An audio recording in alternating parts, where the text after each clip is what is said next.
soul so that he'll be able to present it well. And as we who are participating in this may be blessed by this presentation. Be with each one of us and bless us, Lord. In Jesus' name I pray. Amen. So once again, good morning and thank you so much for joining us. We are about 23 and I'm sure many more will be able to join us again. Another important webinar, and thank you so much for always supporting and being part of it. And today's webinar is entitled The Way, the Truth, and the Life, the research as part of our faithful journey with God. And I'm so excited to see it from a different perspective as the presenter presents this morning. For the introduction to the speaker, I'm sure many of us know this face, Dr. Andrew Topkins, know him very well. Some of us know him personally. He's not a new face to Spice Adventist University, but for the sake of others, I must introduce him to you all. But before that, let me tell you, and Dr. Andrew Topkins, for me, he's the person who, because of whom I would say that I am in mission today.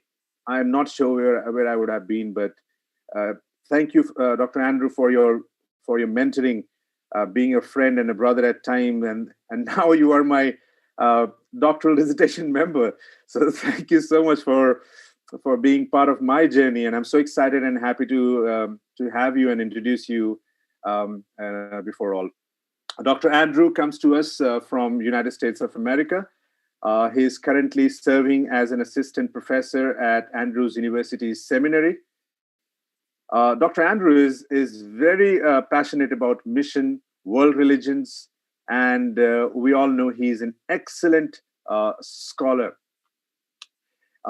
He wrote a book, God's Mission to the Nations, which is very much loved by our students at Spicer today. Those who have studied year 2 or year 3, they were very excited to know that you are presenting. So thank you so much for joining, sir. And the students are very excited to see you, who really change the perspective of seeing God's mission among the nations around the world. Dr. Andrew also published several scholarly articles for international journals and guest lectured in several universities around the globe. Interestingly, Dr. Andrew has also worked in India in various capacities. That includes school teacher, church pastor and planter, lay minister, trainer, and the associate director of the Center of South Asian Religion at Spice Adventist University. Dr. Andrew is married to Anuradha, who is from Andhra Pradesh, India, and they have 2 handsome sons, Abhishek and Andre. And we have seen them at Spicer. Such a blessing we have. So, Dr. Andrew, we are so happy and we are so thankful that you accepted our invitation. And I'm sure we all will be blessed with your presence. Thank you so much. May God bless you as you present. Over to you. All right. Thank you for that introduction, Santosh. And very happy to be here. Although I would much rather be at Spicer itself, but as we know, that's not possible right now. So I see some familiar names, but I don't see very many faces. You know, when I have a class on Zoom, my students who don't show their faces get an absence. I don't know if I can implement that rule in this webinar. I don't think I have the power, but I prefer to see people's faces whenever possible. So, but I see some familiar names. A few of my former students or current students or advisees, as well as former colleagues from Spicer. So I'm happy to see all of you, or at least see your names. I assume you're on the other side of the screen. And I look forward to spending some time here with you today. I do want to give the presentation, and then hopefully, well, I'll leave time for questions, and I don't worry about me staying up late. That's okay. It's not a problem. I don't have to go to the office tomorrow, so I can stay up late.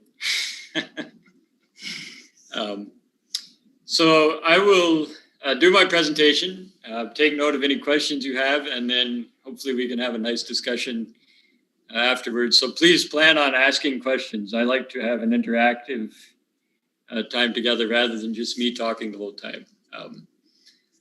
All right, so I'm going to share my screen and go from there.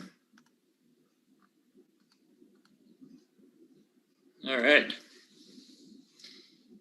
So the title, as you've seen, is taken actually from John chapter 14, verse 6, directly from the words of Jesus, who made the statement, I am the way, the truth, and the life. And I've highlighted specifically that second term there in the three-part terminology, which is truth, because I think that's particularly important as we discuss research, right? So I like to think of research as more than just an academic pursuit or something even you would do for fun, but actually part of my journey with God. And I would hope that those of you who are in an academic setting feel the same way, whether you're a student or a professor or a teacher of some kind. Okay? So to start off, I want to kind of place this within the idea of what it means to be created in the image of God. I think this is actually essential to understanding the value and importance of research. So when God created humanity, and I get this from my own research of Genesis 1 and 2, along with some of my colleagues here at Andrews, we've done various research. Some of it's in my dissertation, some of it's from other people's writings and so forth. But basically, when God created humanity, he created humanity with a number of functions and abilities. And those functions and abilities are part of what it means to be made in the image of God. So Genesis 1, Genesis 1, verses 26 to 28 states very clearly that humanity is made in God's image. Part of what that includes is what we would call intellectual capability. And that goes alongside, we have many capabilities. So we have intellectual capabilities, we have moral capabilities, we have social capabilities, emotional. All of these things go into what it means to be made in the image of God. But I want to focus specifically on the intellectual one for our discussion today. And so we're created with this ability to intellectually engage with the world. So humanity's intellectual capabilities then include the ability to reason through choices. In other words, you can process different options or choices in life and make decisions, right? We use our mind to do that. We all do that. We can also think abstractly. So we don't just experience the world physically. We can actually think about things and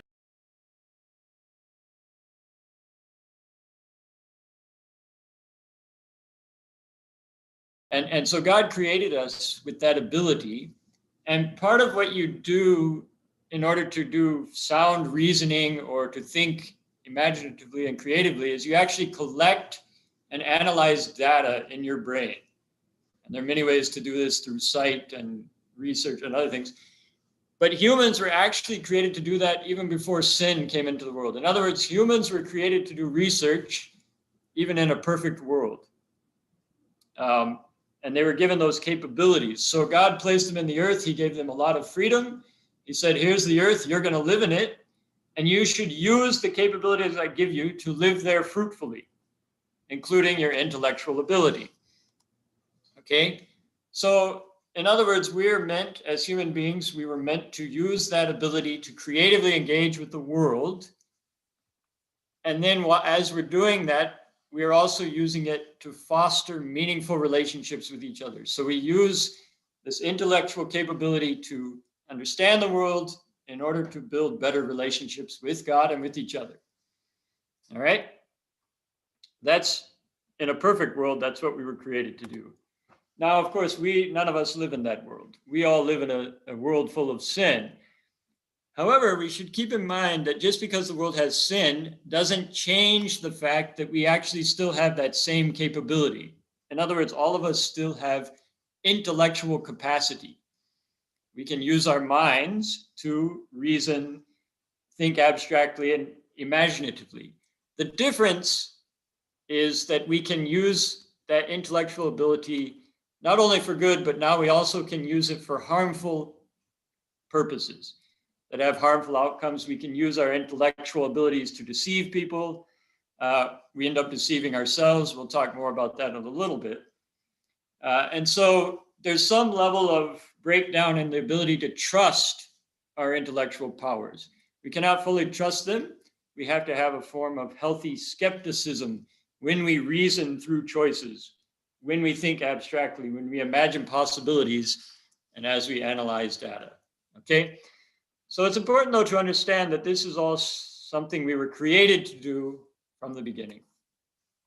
So research is more than just something that professors make students do in order to get grades, right? This is actually part of what it means to be made in the image of God, which is very significant if you think about it, right? So now I want to get to this concept of truth, because in many ways, research is about trying to access truth. Now, we must always keep in mind that ultimate or absolute truth is actually not a thing. It's actually a being.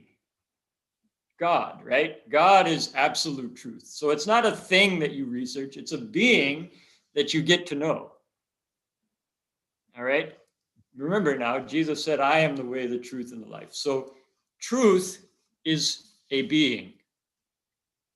All right? And we know that the being in the Bible is then described as love. First John talks about God as love. So truth then is love. Actual truth, absolute truth, whatever that is a being, and it is love, whatever else it may be. So all truth then in some way is related to and leads towards love. All right? If whatever we experience or see in the world is something other than love, in some way it is in fact not truth. And we can talk more about that if you have questions, because that can be a little bit hard to understand. Now, I want to be clear, sometimes people get confused here. So we have this concept called facts. Facts are empirical, real life things that we can prove are true, or are accurate, I should say, not true, accurate. But we should always separate facts and truth, because truth can actually include beliefs and other things that you can't actually prove, okay? But they can still be true. Facts can be proved, all right? So I can't prove to you there's a God. So when I say there is a God, that isn't a fact, but it can be true. And a lot of times we use those words interchangeably, but we actually should not. All right? Now, facts are accurate statements about the world or things in the world, but facts by themselves, facts alone, do not equal truth. Truth, however, would never contradict facts, if that makes sense. So false statements or beliefs about reality ultimately stand in the way of knowing truth. But facts alone are simply accurate statements, and they can aid in the pursuit of truth when they lead to knowledge that fosters love. Okay? And if you have questions, you can ask me. We can have a discussion about that if it's too complex. Now, as created beings, even in a perfect world, this would be true, but it's even more so true in a sinful world. You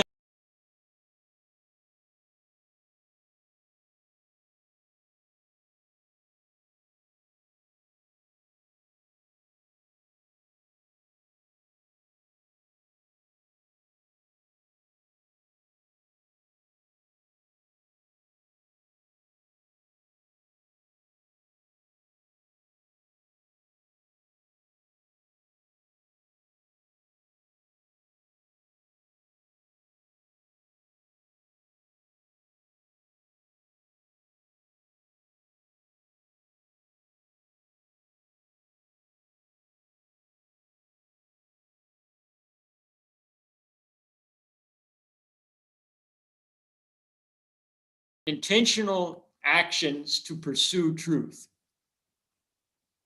So good research is looking at the world, studying various things with the goal of coming to a better understanding of who God is, actually. Okay, that's at the root of. Now, the reality is all human beings, whether or not they're in academics or not, actually have to do research to survive, okay, at some level. And they have to use research to make decisions. Doesn't mean they do good research, but they have to do something at some level, some sort of research just to navigate the world at all.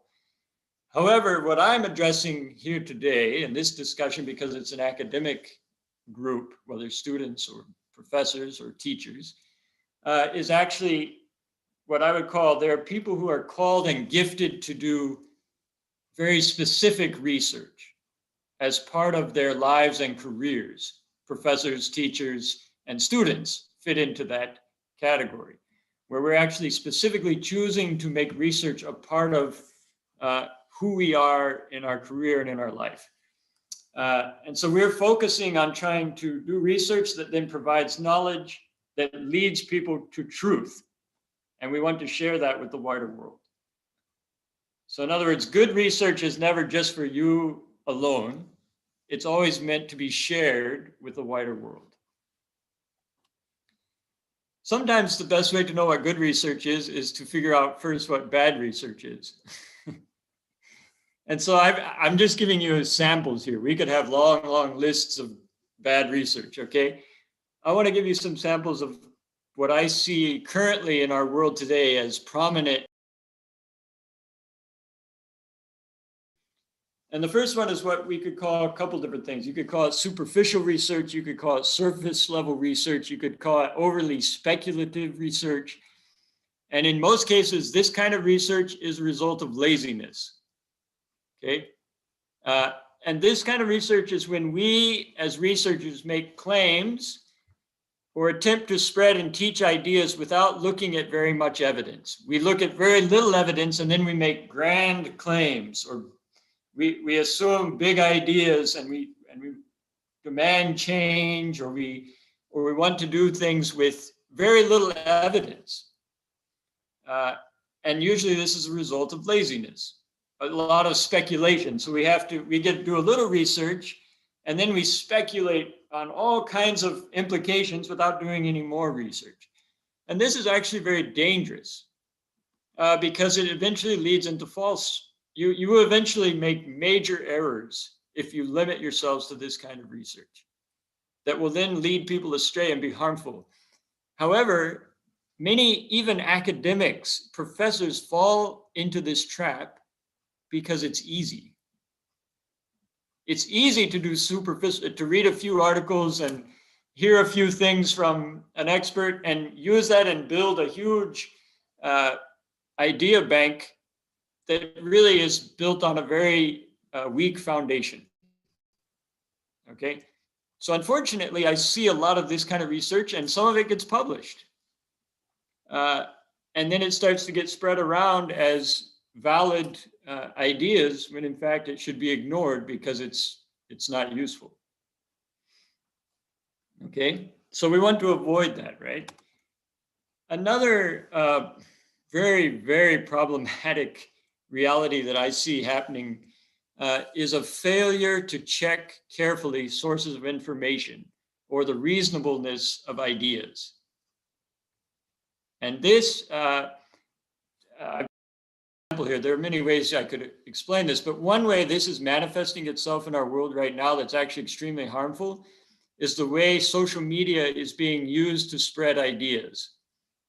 So personally, I don't use social media. I don't use Facebook. I don't use Twitter. I don't use Instagram. I don't use any social media. And WhatsApp, I only use for communication. As soon as people start sending me articles and other nonsense, I cut them off. And remove them from my WhatsApp because I refuse to read. Usually before I started cutting out that stuff, about 8 out of every 10 pieces of information or stories or articles that people sent me on WhatsApp was false. But they were sending it because they believed it was true. but they failed completely to evaluate where the sources, what sources it came from, whether or not it even made sense, if you actually thought about the article or you thought about what it was saying, if that's even something that would be possible. And yet we see this being spread constantly on social media, even by professors. And the problem is, once you spread it around, it means when people receive it, they're assuming you believe it is true, therefore they should believe it is true, especially if you're an influential person. This is a form of extremely dangerous and bad research. Okay? And we need to be training those of us who refuse to fall into that trap, need to be helping other people learn how to evaluate sources better. There are ways to evaluate sources, and while we can never know 100% on some cases of whether something's true, we can get a pretty good idea about reliable sources.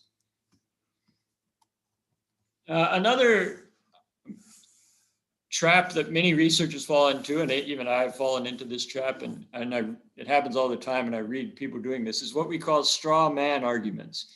Straw man arguments are when you have an idea, and in order to try to promote that idea, you have to show why it's better than someone else's idea. But what you do in order to get your idea to look better is you invent the other person's idea. And we call that a straw man. So what you would do is you would say, okay, I have this great idea, and I want people to think it's better than the person I read their book over here. So you read John Doe's book, and what you do is you take one paragraph from his book out of context, and then you build a whole argument, and you say, this is what John Doe believes, even though that's not what he said. You invent an argument. And then you say, this is what John Doe says, and this is why he's wrong, and this is why I'm right. And it always ends up somehow that your argument's so much better, and it's easy to knock down their argument. That's why it's called a straw man, because straw men are easy to knock down. The problem is it's not a real man. You're not actually arguing with another real idea. You invented one to make your idea look better, and that's actually dishonest. Okay? And we do that in many different ways. People create this false sense of somebody else in order to make their argument seem better and more true. And oftentimes what happens, if you read these arguments carefully, you'll find that if you go read the sources they're using, you'll realize that they're misquoting people or misrepresenting their ideas, not accurately using what they have said. So that's a form of very bad research, in my opinion.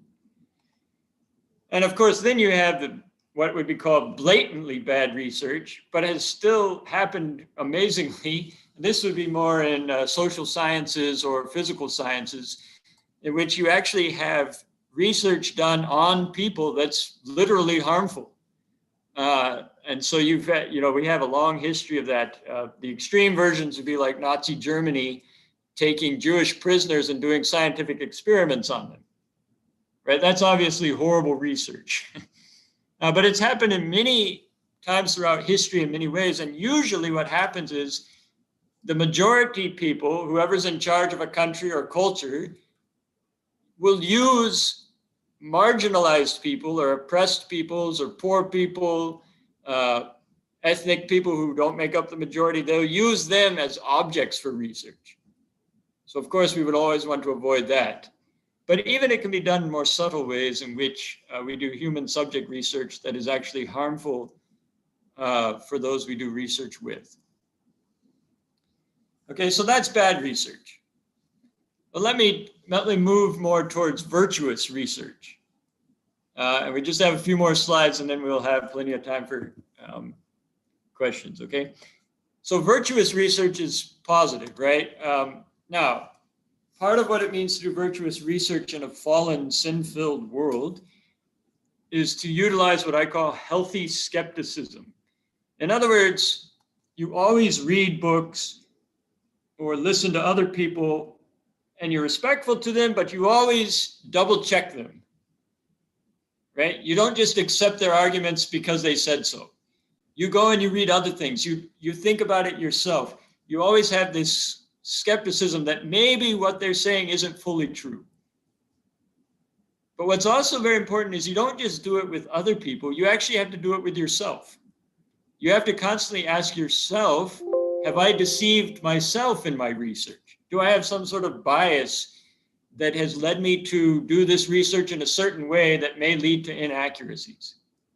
And that's the hardest part. It's easier to check other people, but it can be hard to admit to yourself that maybe you're doing it wrong. Okay? So it's a virtue, though, to have some level of skepticism in a fallen world. Another virtue in research is when you read a book or you've listened to a lecture or read something on the internet or watched a video, when you're interacting with that source, and you should always think of books or videos as like another person that you're dialoguing with, even though they may not be with you. So when I read a book, I have a conversation with the book. And that's what I'm taking notes and so forth. So as you're doing that, you must always try to maintain integrity and honesty. In other words, don't just assume you know the other person is wrong. Try to see what they're saying and to give them the benefit of the doubt. In other words, most people aren't trying to purposely write books that are full of lies. Does that make sense? Topkins. So if you're reading a book, and yes, you may find a few errors or something like that, don't then assume that the whole book is full of falsehoods. Most books have some good ideas and some bad ideas, right? So be honest and maintain a high level of integrity when reading, and give those people the benefit of the doubt that they are trying to tell the truth. And then when you quote them and so forth, you try to be accurate in how you use other sources. Don't misquote them. You try to share the positives and the negatives of a different author and so forth. Now, this, of course, doesn't mean we can't critique each other. We should always be critiquing each other in a healthy way. We should be checking each other to make sure we're being accurate and so forth. But we always do this with integrity and a sense of love. So even when I read a book of an author who I've never met face to face, I try to have a loving attitude towards that author, if that makes sense. Because if they were there face to face, I would treat them with respect. So I should do that when I read a book written by them. Okay, another aspect or virtuous way to think about research is when you're attempting to analyze something, a problem, an issue, whatever you're reading, whatever it is, never limit yourself to one angle. Always look at an issue and a problem from multiple angles. Because if you limit yourself to one angle, it usually will be the same angle every time, because we all have our biases. And then you'll just keep seeing the same things over and over, when in fact, if you check from different angles, you'll find different ideas. So never limit yourself to just one approach to a problem or one approach to a book. Try to ask questions that force you to look at something from multiple angles. And you'll find out that there's much more value in some things that you thought weren't valuable at first. And then if you want to be a good researcher, you need these two qualities heavily, okay? You need to have a lot of courage, and you need to have even more humility, all right? So if researchers should expect to somehow present what they research to a wider audience. Otherwise, you're wasting your time. Okay, if you're just doing research for yourself, that's in a sense selfish. Okay, so a good researcher is expecting to share ideas, whether that's through publishing, which is still probably one of the best ways to get a wide audience, but you also do it through your teaching. In a course, you teach, you're sharing your research ideas with students, and you make a video and you share it on YouTube, whatever it is. You actually have to have quite a bit of courage to do that. So a lot of researchers because they're afraid of what people will say, they never share their good ideas with the world because they lack courage. They're worried that if they made a mistake, someone will point it out or they'll look bad. If you have that kind of an attitude where you're always worried about what people will think, you'll never survive as a good researcher. You have to be willing to take the risk to put your ideas out in front of the public. And with that courage, you also need humility, because the reality is you will make mistakes. You're going to make errors in your research. We all do that. But a good researcher is someone who's willing, when someone else points out that mistake, to step back and admit it, and then to do better research the next time.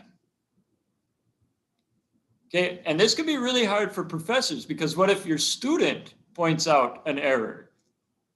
Now, in some countries, we're okay with that. In other parts of the world, like India, that isn't necessarily seen as valuable. But I've learned that when you're open to listening to students as a professor, you actually learn a lot. Students aren't stupid. They know they have brains also. We need to remember that. And they can think and reason as good as any of you in many cases. So be open to let them critique your research.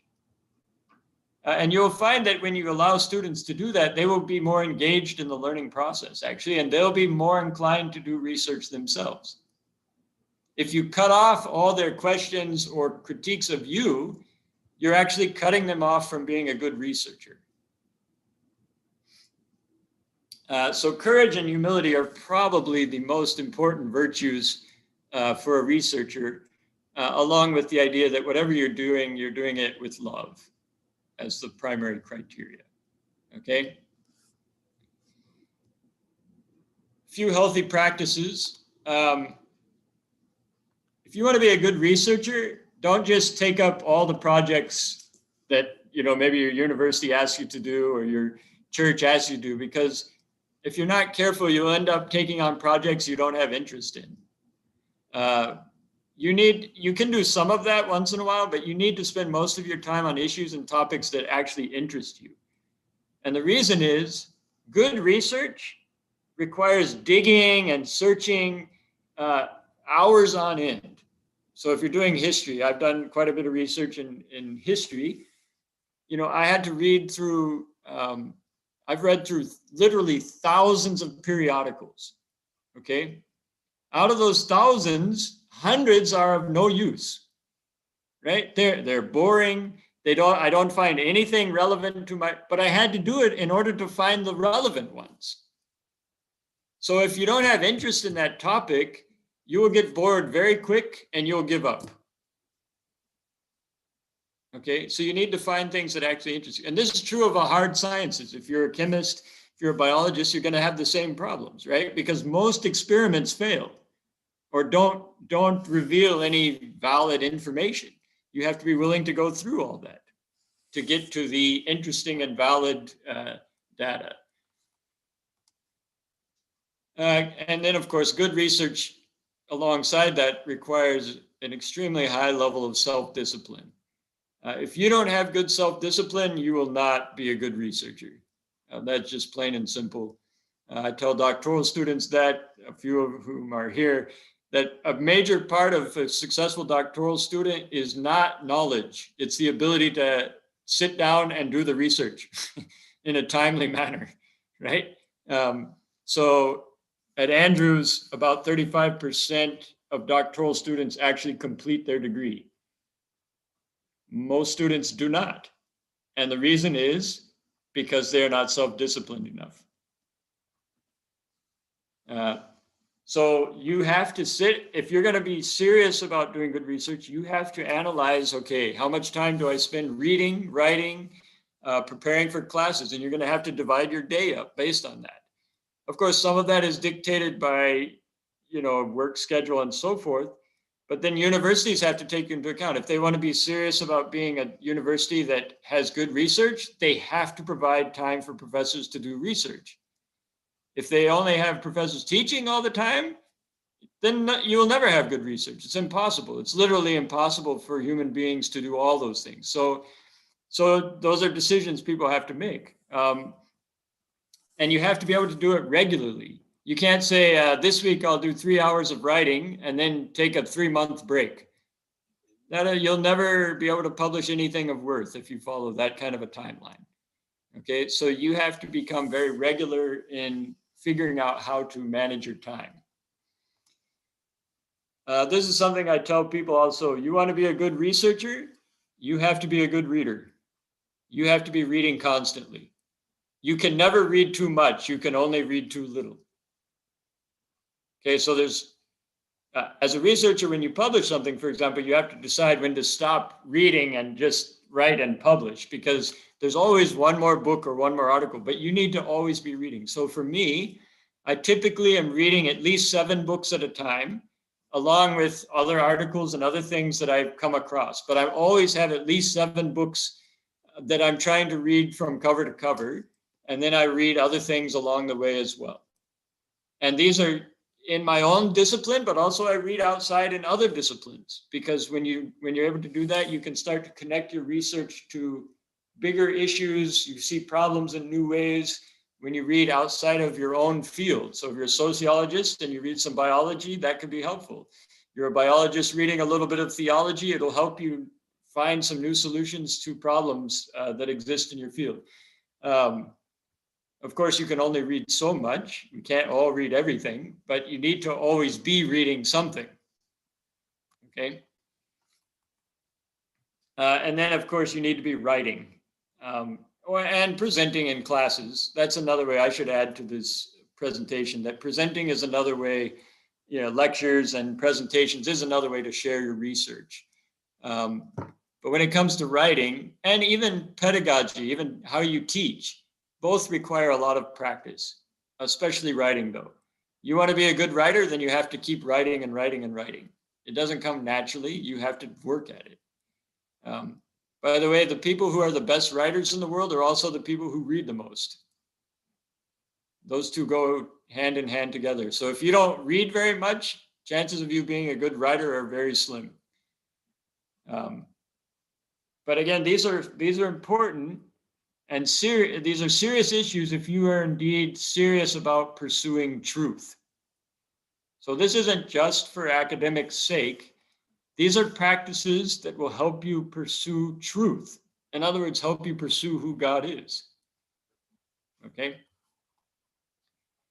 So finally, this is the last slide, and then we'll have questions.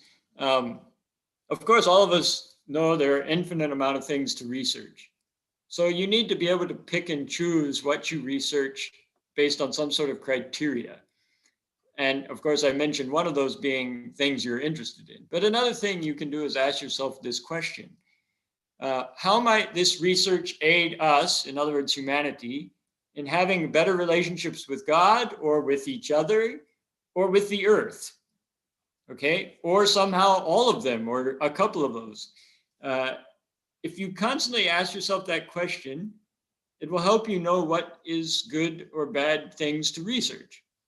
And sometimes that may not be immediately clear, but just keep asking yourself this question.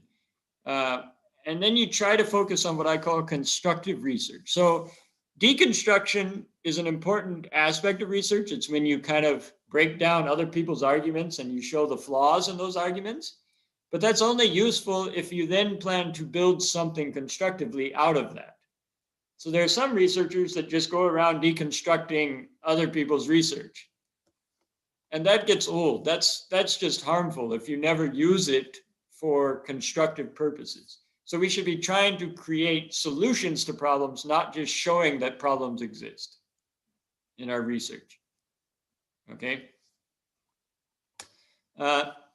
And let's be honest, the church, this is a Seventh-day Adventist gathering, Seventh-day Adventist University, the church desperately needs more and better research around the world. And that's true in India, just like it is in many parts of the world. And unfortunately, we have a lack both of good research and we don't have much research. And so what happens is the church as an entity, as a body, actually makes many, many decisions, whether that's at a local church level all the way up to unions, divisions, the General Conference, and also institutions, schools, elementary, secondary, colleges, universities. We make a lot of decisions based on just a few people's feelings or intuitions, but not based on actual data or evidence or research, which then means that many of the decisions the church makes are actually not taking into account truth that leads to truth with a capital T, which I think all of us would agree. If our decisions aren't taking into account truth, then we have a problem. All right?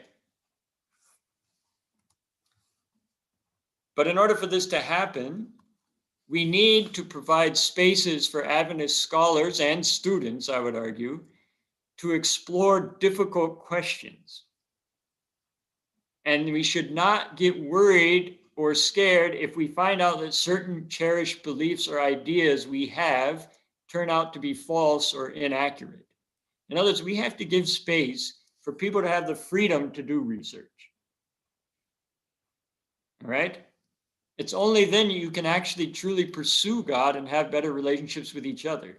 If you decide ahead of time that we're not going to do any research in these troubling areas of this, that, or that area, you actually may be cutting yourself off from the leading of the Holy Spirit. And I think our Adventist universities need to especially take this into account. Those should be the spaces where people are allowed to ask difficult questions, whether those are professors or students. There can be some boundaries, but universities should err on the side of freedom when it comes to research. And good research ultimately should lead towards loving relationships. So in other words, when you do good research, it's not simply for the sake of knowledge. It actually is meant to lead us towards better relationships with each other, better relationships with God, better and healthier ways of living on the earth, and understanding what it means to be made in God's image. Okay? So that is my presentation. I hope it wasn't too boring. Probably was for some. Well, thank you, Dr. Andrew. Thank you so much for a wonderful presentation. Honestly, I am blessed because I see myself, uh, being in error at some points, and sometimes I am also encouraged by some of those comments that you made that I am on the right path also. So yes, I have to keep the balance up, and in my research, I must carefully follow your suggestions and comments. Thank you so much for this wonderful presentation.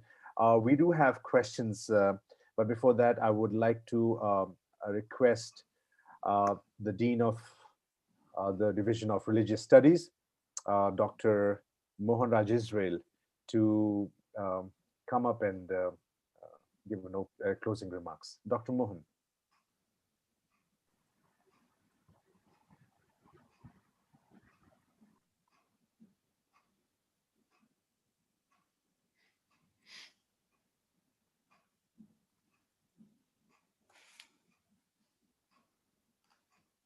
Okay.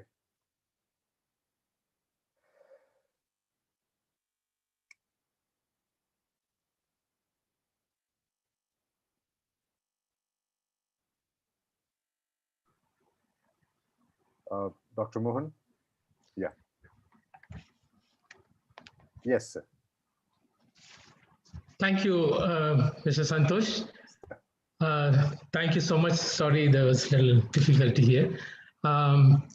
Nice to see you, Dr. Andrew Topkins. I hope you can see me now, and yes. I hope you won't mark me absent. I was with you. I think when a student does not show the video, maybe they have their own reasons. I want to thank you for this very nice presentation, Dr. Andrew. I've known Dr. Andrew is a very good scholar. It was wonderful to be with him right here on this campus. We have rubbed shoulders. We have also, he had taught some courses in our department. while he was still a research candidate.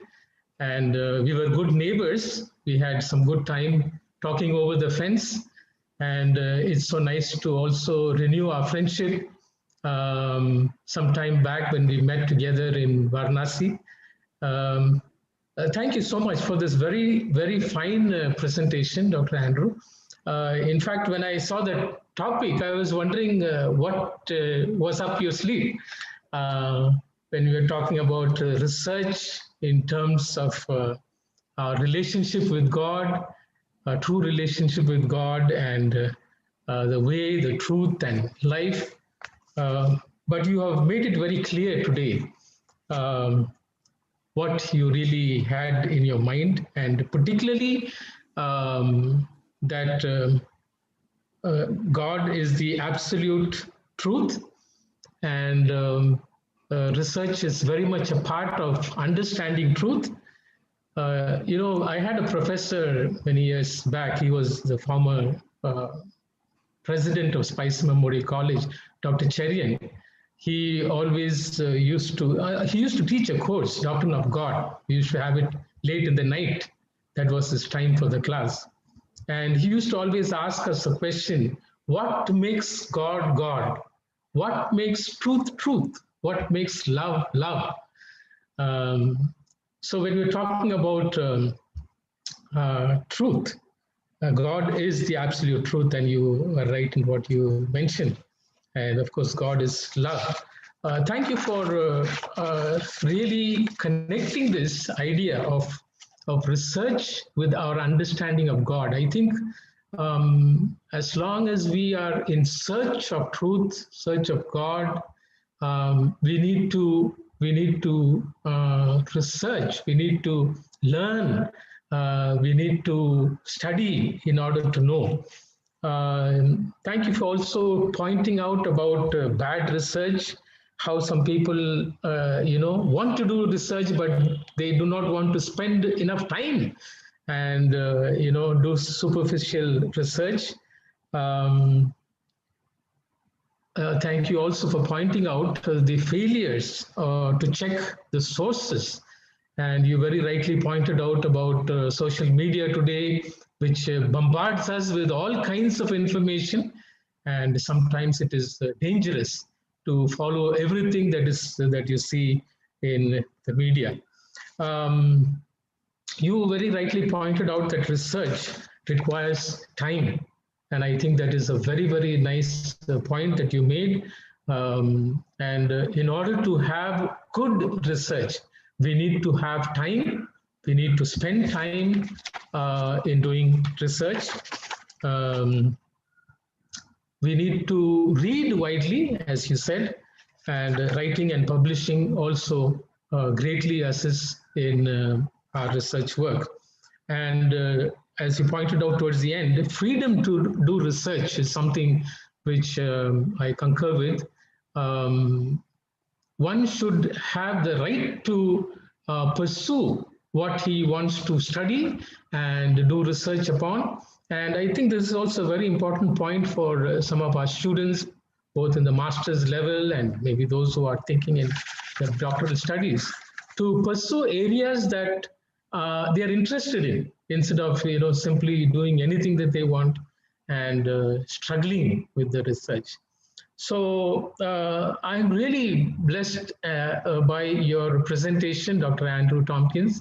I have known you to be a very good scholar, and you are a good mission student. And I know that one of these days we can have you also present something on missions. But I am so glad that you could present this on research and also tie it up how we can understand God and pursue God. And as you said, good research should ultimately lead us toward loving God and loving each other. And if that goal is not reached, then our research is meaningless. So thank you once again for that very nice presentation, and wonderful being with you this morning. Thank you, Dr. Mohan, for your remarks. I will ask you to offer a prayer after the questions are over. Dr. Andrew, here are a few questions that some of those who are here asked, and I'm going to start showing it to you. Okay, the first question is, I hope you can see the screen. Is it possible to do research in spirituality? What would be the variables that will be measured? What would be its application? Oh, good, nice, easy one for the first one. Yeah, so without knowing exactly what the questioner means by spirituality, because that would impact how I would answer the question. That could mean a variety of things. But I'm going to give a definition to that term and hope that that's what the questioner had in mind. So if you mean by spirituality, like our relationship with God or relationship with the divine or something, certainly you can research that. Now, how you research that needs to take into many things into account, which we don't have time to go into all of that. And at some level, there's a subjectivity involved. In other words, not everything you research has objective data, empirical data. There's also subjective things that you have to interpret. So when you're, if you were going to research, for example, you could go to a local church and you could say, I want to research the levels of spirituality within this church. You could measure things like how often do people pray? How often do they read their Bible? And those will actually provide some insights on spirituality. So if people never pray, in other words, you went to a church and you measured and all the members said, I pray once a year, there's a decent chance spirituality is pretty weak there, right? Mm-hmm. So you can do some measuring, but then there are other things that are harder to measure. So spirituality is, do people manifest the fruit of the Spirit? Love, joy, peace, patience. That gets a little bit harder to measure empirically with objective data. But you can find, there are ways to evaluate that. So yes, indeed, you can study spirituality. Now, I don't think you would want to study it. You would want to check why you're studying it. You wouldn't want to study it just to judge and decide whether people are spiritual or not. You would want to do that in order to help people learn how to come closer to God.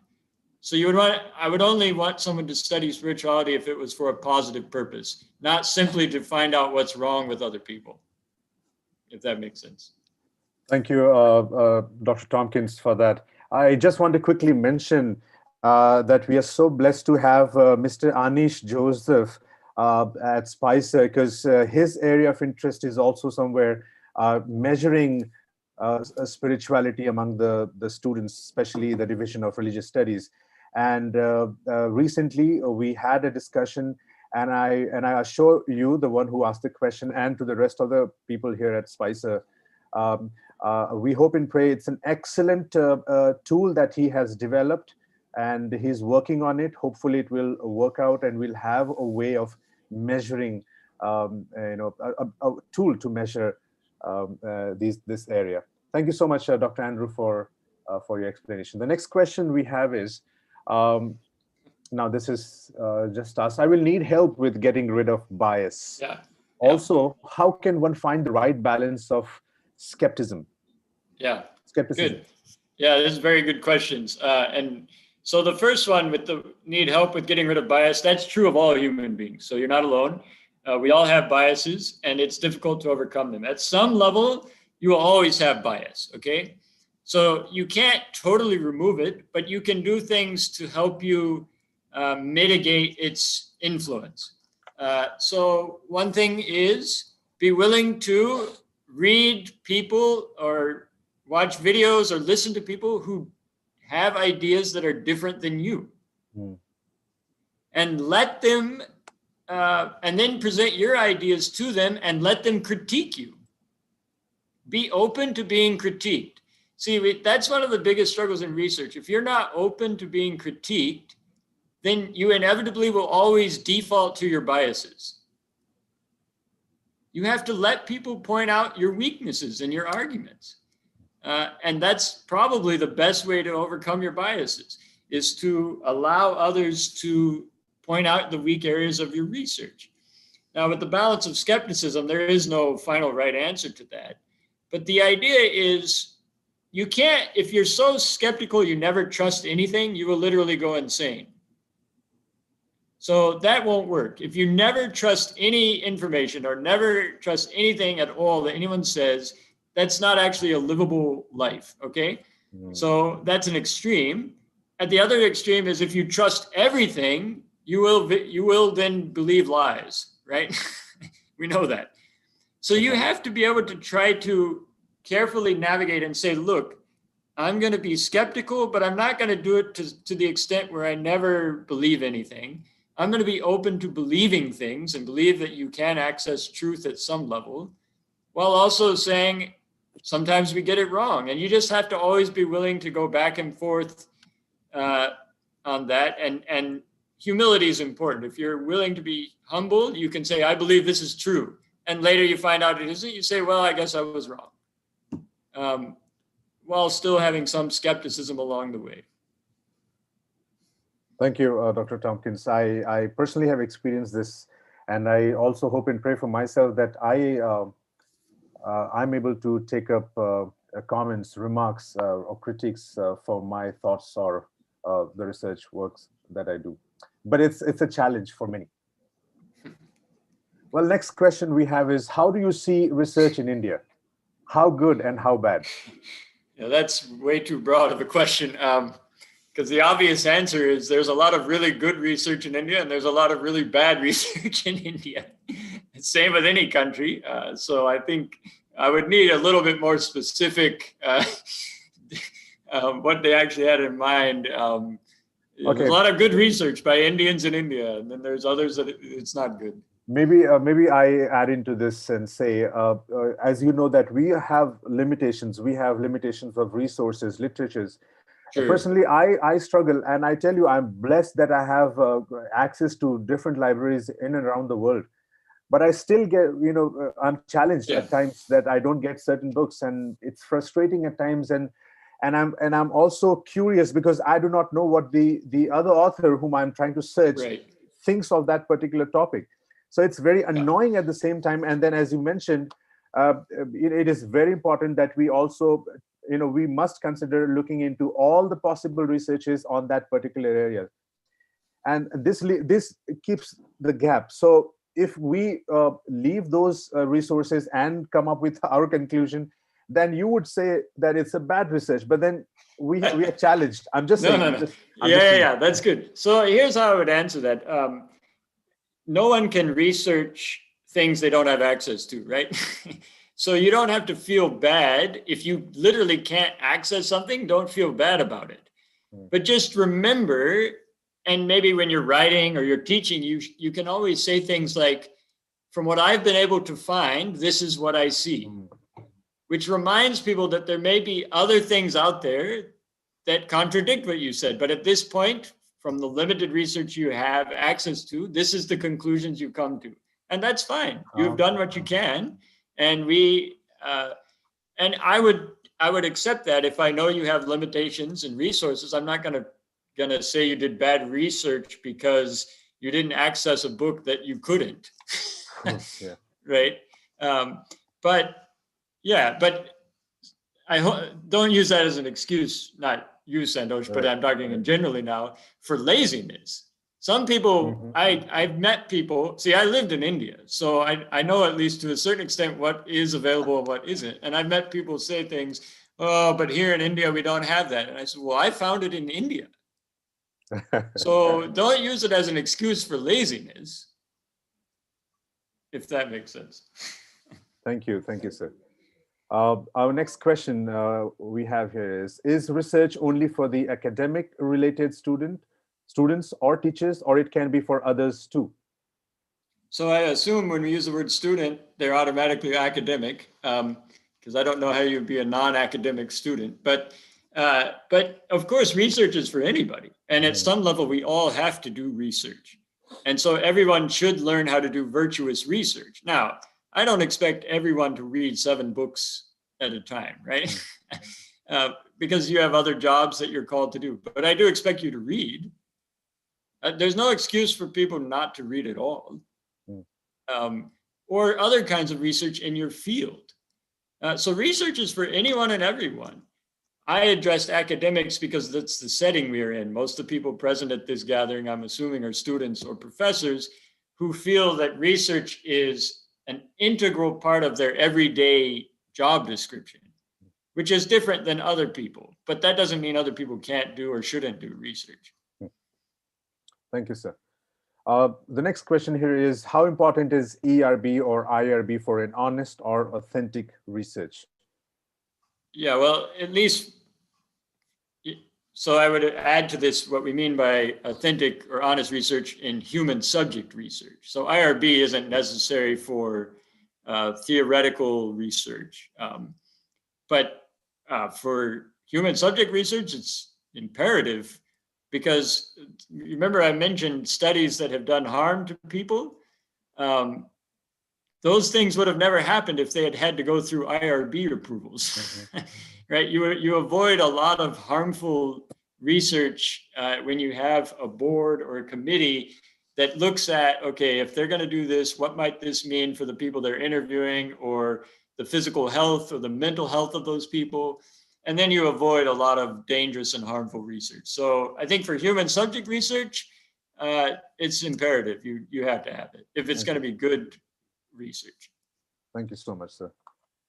Next question is, when choosing topic, if one picks a topic that they find very interesting, then it is likely that they will form some sort of bias too, right? Yeah. What's your opinion? Yeah, so again, you can't completely avoid bias, and some bias is fine, because that's you're bringing your ideas to the solution as well, right? That's okay. So there, in the 1800s, early 1900s, there was these theories of positivism in which somehow it was possible to remove all your bias and do completely objective research. Well, that's been proven to be completely false. You can't do that as a human being. So you have to bring some bias to the research. And of course, what I always tell students, though, is I have students that come to me with a research project and they present an outline and they already have written the conclusion. Okay, that's not research. That's just your opinion, because how could you have a conclusion before you do the research? Then that's when your bias has gotten out of control. Right? And so, you're just going to decide what something is before you even check to see if that's viable or appropriate. So you should never start with your conclusion. You should never have a conclusion until after you do the research. And hopefully in that process, as you are exposed to many different ideas on a topic, somehow you probably will be changed by that experience. Even though you have biases, you probably will be able to at least mitigate that to a certain extent. If you keep an open mind, you say, I'm not going to decide what the final answer is till I've done all the reading and the surveys and the interviews, whatever it is. Thank you, sir. A few more questions. You mentioned that God is absolute truth and equated him with love. You also mentioned that facts that are findings of good research lead to that truth. Does that mean a pursuance of absolute truth, which is love, can be researched by human intellect? Is there a reality that is unsearchable? Yeah, so I think the answer simply to those is yes. I'll explain that. So yeah, at some level, there's things that we will never fully understand because we are not God. Okay, and that's fine. As created beings, we just need to accept that, and that's okay. Why? I don't need to be God, anyways. In many ways, I'm glad I'm not. I'm glad God is God, right? And so we just accept that. But that's not the same as saying nothing about God is knowable. If we can't know anything about God, then the Bible is useless, right? And then prayer is useless, and all of that is meaningless. It has no purpose. If you can't know anything about truth, which is pursuing love, which is God is love, right? Then, most of what we do in life would be meaningless and purposeless. But from my argument, God actually created us with intellect to be able to do those things. So then we should use it for that purpose. And you don't need to worry about ever knowing absolute truth. You don't need to know that. You can learn a little bit at a time. Thank you, sir, for that response. Next question is, what about plagiarism, especially the ones which are very subtle and difficult to prove? Someone writing research for another, agencies that write term papers, thesis, and dissertations and sell them to students, friends, or spouses writing for the other. Can you make some comments on this? Yeah, a very simple comment. That's just plain simply horrible research, and it's wrong and dishonest. And if you can, I mean, it's funny they put especially subtle or difficult to prove. That doesn't mean it's okay.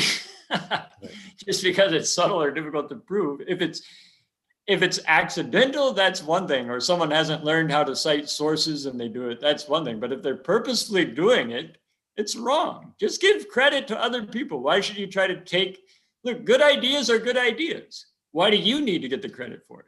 That's selfish. Give it to someone else. It's still a good idea and we can be thankful for it. You don't need to take the credit for it. Yeah, thank you so much, sir.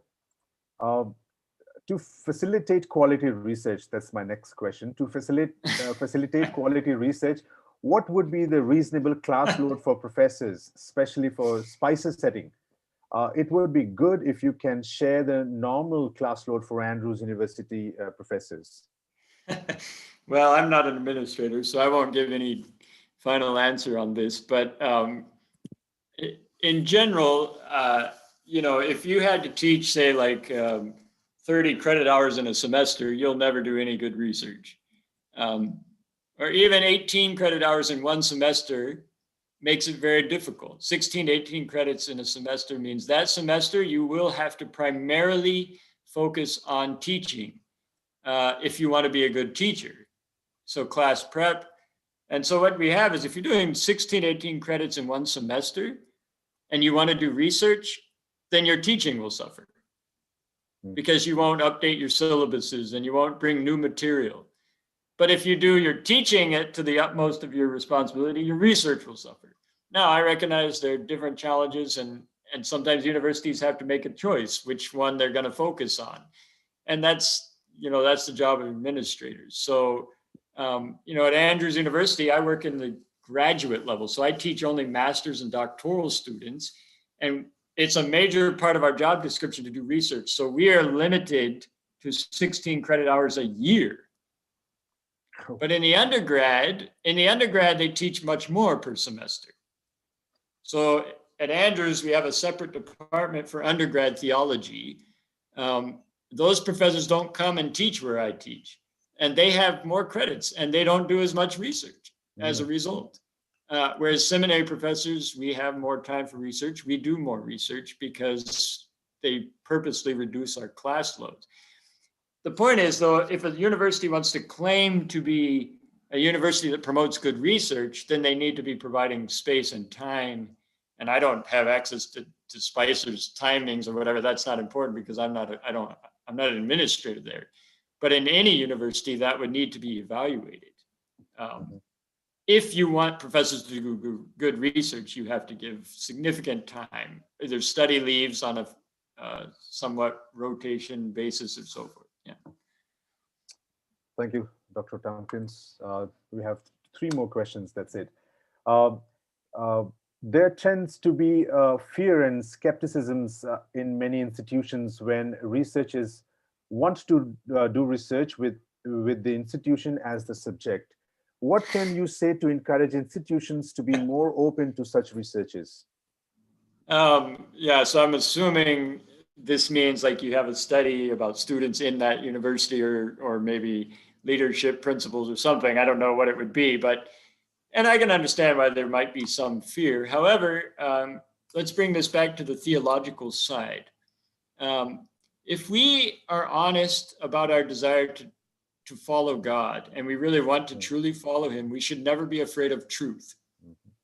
Okay? If we are afraid of truth, then following God isn't for us because God is truth.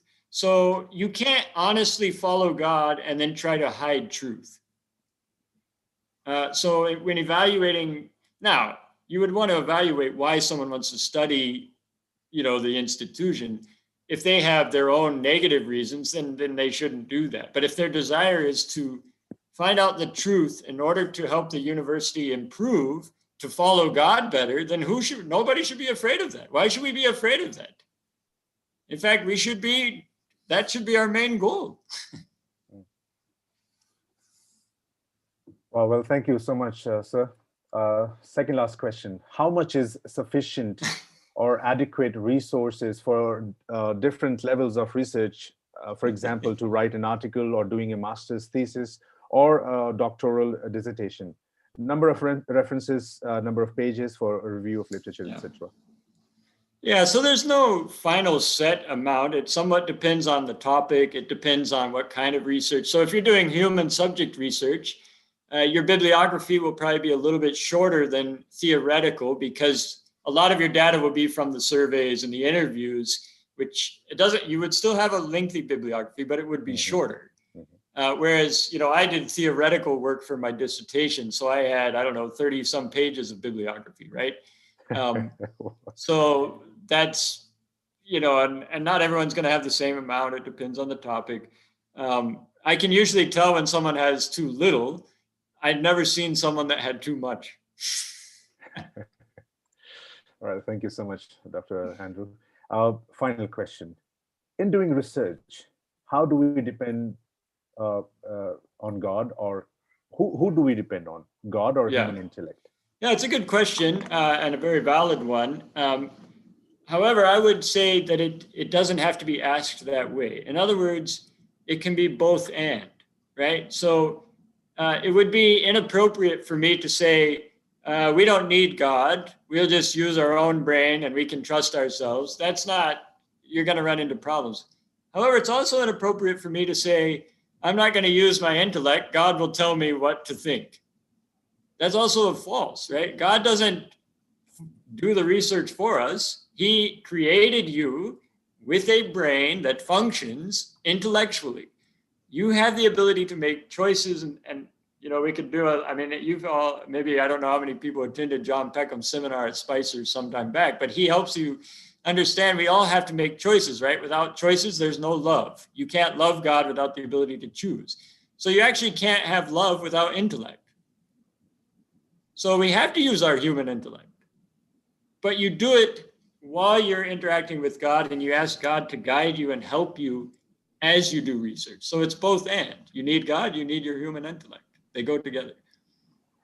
Thank you, Dr. Topkins, for that. I remember one time I was in conversation with Dr. Bubakar, and he shared how he engaged in research writing. And he said every time he's about to start writing or start reading on his research subject, he says, I kneel and pray, because I'm not sure if I'll be able to think or write anything. So I ask God to take control, to participate and engage with him in the research. So that's something I have really learned from Dr. Bubakar Sanu. Well, thank you, Dr. Andrew Topkins. I think that is all we have for today. Thank you so much. And on behalf of the Office of Research and Innovation at Spice Adventist University, I really want to thank you and congratulate you for being an excellent presenter to us. I have personally learned a lot of new things today, and I hope and pray that there'll be so much more coming from you in the future for Spice Adventist University. Thank you so much once again, and may God bless you in your journey as an academician and a scholar and a teacher and a friend. Thank you so much. At this time, I would like to call Dr. Mohan for the closing prayer, and then we will end this session. Dr. Mohan. Shall we bow our heads for prayer? A gracious, loving Father in heaven, we want to thank you, Lord, for the fruitful time we have spent together this morning.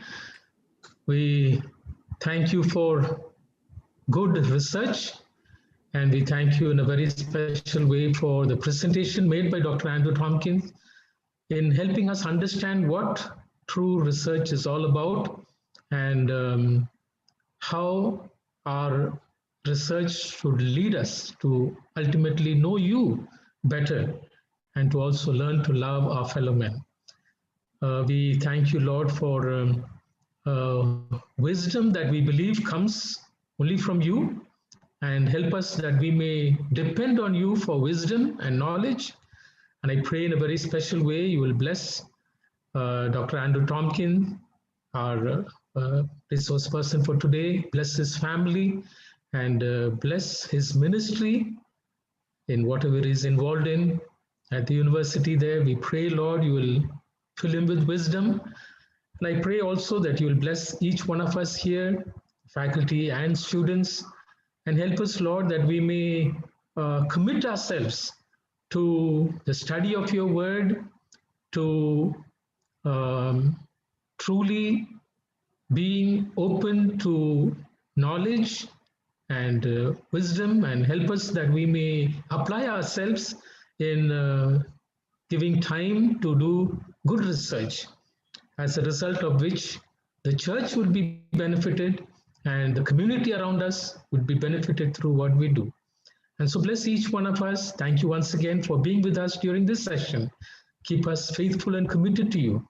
We pray these blessings in Jesus' precious name. Amen.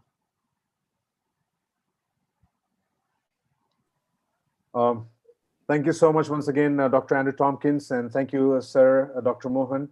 And thank you one and all for being part of us, and thank you for engaging in asking questions. Now we'll allow Dr. Andrew Tompkins to go for his sleep.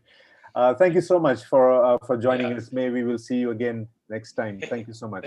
Thank you. I was hoping my ex-students would show their faces, but they didn't show their faces. Oh, we are here. We are here. Yeah, you and Anish, but the other ones, I know there are some others there, but they didn't show their face. Yes, yes. Mrs. Iyer is here. Yes. Yeah, I saw. Well, she said she's doing well, and oh yes, and she mentions that she's expecting a baby soon, so we'll yeah, that's good. Well. Yeah. All right. Very good. Thank you so much, sir.